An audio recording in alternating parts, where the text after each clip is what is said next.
In Unit 13.5, we will be discussing ways of exploring yourself.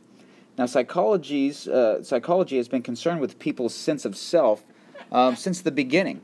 When we discussed at the beginning of the year, where does knowledge come from? Where does intelligence come from? Where does our personality come from? Who are we? Who am I?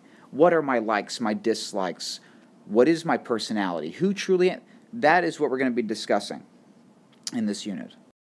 So the first concept we'll talk about is the spotlight effect. Sometimes if you think too much about yourself, if you have some narcissistic tendencies maybe, you might overemphasize how much attention other people are paying to you. Because you're so focused on the self, you might overemphasize or over-evaluate how much attention others are paying to you. And so this is called the spotlight effect. And this is when one overestimates others noticing and evaluating our appearance, performance, and blunders of the self.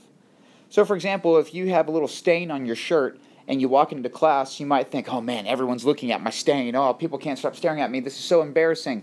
When in fact, no one even noticed. No one really cares. Why? Because there's a test that day and there's way more important things on their mind. The next concept we'll talk about is self-esteem.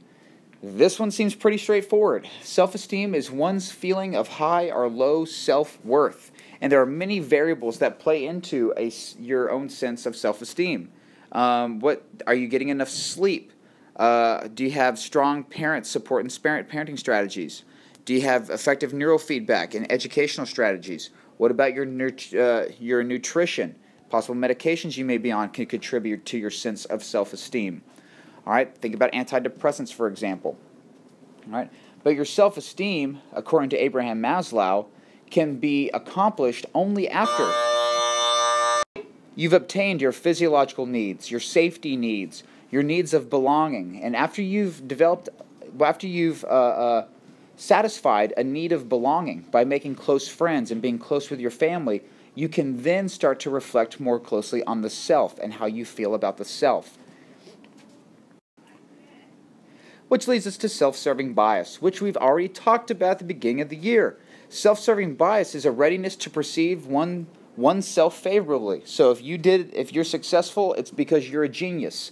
Or if you failed, it's because you had a bad teacher, or it was a bad testing environment or something like that. All right, we're going to go into more detail, and we're going to add a lot more depth to study of the self in class, though, so you can actually study yourself. See you guys then. Bye-bye.